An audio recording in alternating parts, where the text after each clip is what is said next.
À peine la 89 laisse derrière elle l'estuaire de la Gironde, l'infrastructure rencontre un relief de plus en plus marqué et accidenté, matérialisé par les collines et les vallées profondes du Périgord, puis de la Corrèze.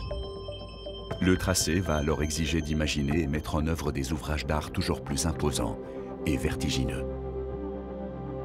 La 89, c'est l'illustration parfaite du génie civil français, parce que c'est une collection. Il y a plus de 37 viaducs.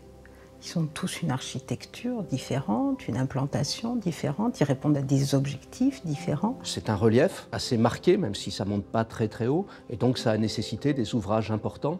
Donc c'est une infrastructure avec une concentration très importante de grands ouvrages de génie civil, voilà. D'où effectivement la complexité technique de réalisation. Le viaduc des Bergères, au cœur du Périgord. Une brèche de 300 mètres de long pour 40 mètres de profondeur se présente. Le fond de vallée est trop étroit pour y déployer un chantier et il faut préserver le milieu naturel pendant la phase de construction. Ces grands viaducs vont traverser souvent des brèches dans lesquelles coulent des rivières, etc., qui sont des milieux assez sensibles. Et donc on essaye de faire en sorte que le chantier ait par lui-même le moins d'impact possible. Pour répondre à ces contraintes, les ingénieurs décident de mettre en œuvre la méthode du viaduc poussé. Il s'agit de construire le tablier sur les rives, de part et d'autre de la vallée. Seules les piles qui vont venir soutenir l'ouvrage sont érigées en contrebas, limitant ainsi l'emprise du chantier sur le sol. Une fois les piles terminées, le tablier est alors progressivement poussé dans le vide jusqu'à atteindre la tête du premier pilier et venir enfin s'y reposer. Mais sur ces distances, c'est un pari hautement risqué. Sur le viaduc poussé, vous êtes limité dans la portée des éléments, c'est-à-dire que vous avez votre charpente métallique, vous allez la pousser, donc à un moment elle va se trouver dans le vide, donc en porte-à-faux, jusqu'au moment où elle va trouver un appui. Et donc ce porte-à-faux, il limite la portée possible du lançage de votre charpente. Alors le principe, c'est que c'est le tablier qui va bouger. Au fur et à mesure qu'on le construit, on le fait avancer, ça libère le coffrage, on fait le tronçon suivant. Et on le lance sur les piles. Donc là, ils ont mis un très grand avant-bec de manière à pouvoir attraper la pile en face et un mât de haubanage également pour soulager la console avant que cet avant-bec accoste la pile sans casser le tablier pendant la construction. Le rapport entre la longueur de ce bec, 40 mètres, et celle des travées parcourues, 65 mètres, est considéré comme la limite technique actuelle pour un poussage de tablier. C'est un record mondial.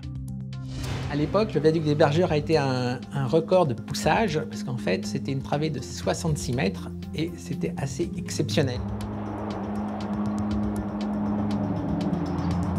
À peine le viaduc des Bergères touche terre, moins de 200 mètres plus loin, la chaussée s'envole de nouveau sur le viaduc de la Barricade, reconnaissable à sa double pile centrale, qui concilie finesse et résistance. Mais la construction de l'ouvrage de 420 mètres va rencontrer un imprévu de taille. Sur le viaduc de la Barricade, je sais qu'on connaît difficilement le sol sur lequel on va construire. On fait un certain nombre d'études géologiques, voilà. Mais la réalité des travaux fait qu'il peut y avoir des surprises. Et à ce moment-là, les ingénieurs analysent et apportent des réponses et peuvent éventuellement modifier, compléter le projet, voilà, pour faire face à ces aléas. Pendant la construction des fondations, les équipes rencontrent une faille géologique. Celle-ci se caractérise par un mélange chaotique de roches et de sédiments rendant le terrain très instable.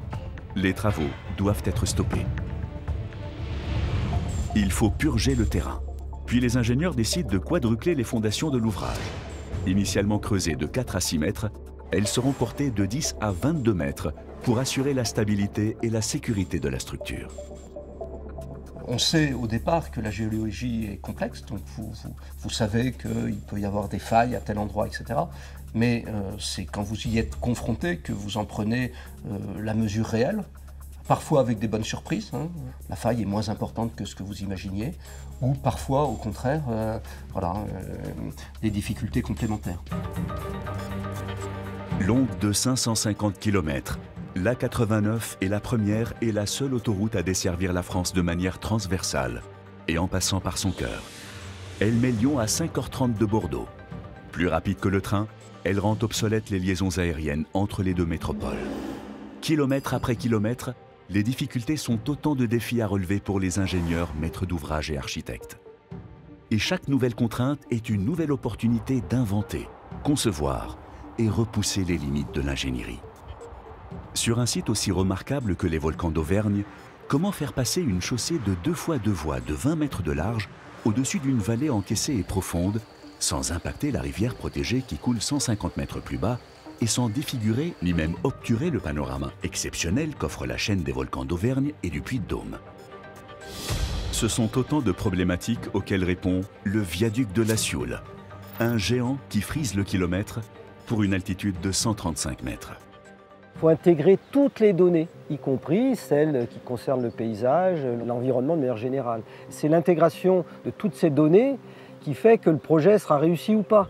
La conception d'une autoroute, c'est un consensus permanent entre diverses contraintes, des contraintes techniques liées à la géométrie même de l'autoroute, des contraintes géotechniques, la nature du sol, le paysage, l'environnement. Donc c'est cette difficulté, c'est de trouver la meilleure réponse à l'ensemble de ces contraintes. Et bien entendu, une fois qu'on aura écrit le cahier des charges quelque part, il faudra le respecter. Donc c'est au moment du chantier que ça va se jouer.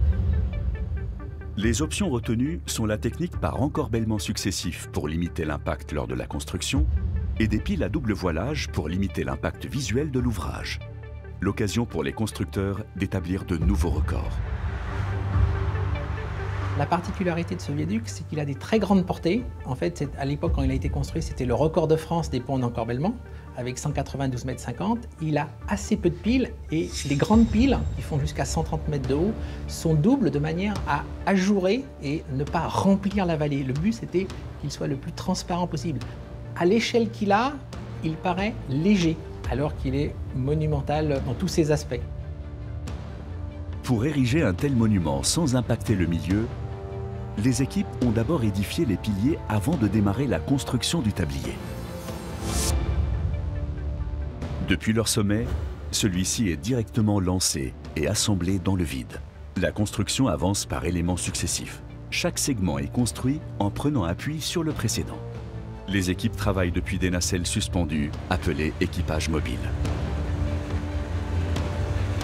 Le principe d'avancer dans le vide, c'est d'avoir justement cet équipage dit mobile. On a un coffrage qui va faire qu'une tranche de tablier, mais cette tranche, on va la répéter, l'équipage avance dans le vide tout en s'appuyant sur la partie qu'on vient de construire. C'est-à-dire qu'il faut bien imaginer qu'on a bétonné le voussoir, le dernier. Le lendemain, on le met en pré-contrainte, déjà. Donc il faut avoir des bétons qui montent très vite en résistance. Et ensuite, on va s'appuyer dessus pour faire avancer l'équipage. L'équipage s'appuie toujours sur le dernier béton qu'on a fait. Donc c'est pour ça qu'il faut des très bons matériaux pour cette technique. Prendre appui sur le segment précédemment posé nécessite l'utilisation de béton de très haute qualité, capable de sécher extrêmement rapidement, tout en assurant immédiatement une solidité à toute épreuve, afin de soutenir des contraintes de plusieurs dizaines de tonnes. La technique de l'encorbellement successif, effectivement, permet d'avoir très peu d'emprise au sol, parce que la seule emprise au sol qu'on va avoir, c'est celle de la pile. Au moment où on fait la pile et la fondation, on a besoin de cette emprise. Et ensuite, par exemple, à la Sioule, nous sommes dans des versants boisés. Le tablier, on va le construire sans déboiser les versants. On va conserver toute la forêt. On va dire la vallée de la Sioule a été préservée. À l'époque, c'était vraiment révolutionnaire, c'était un grand mot, mais c'était effectivement un vrai changement et une mise en valeur des territoires.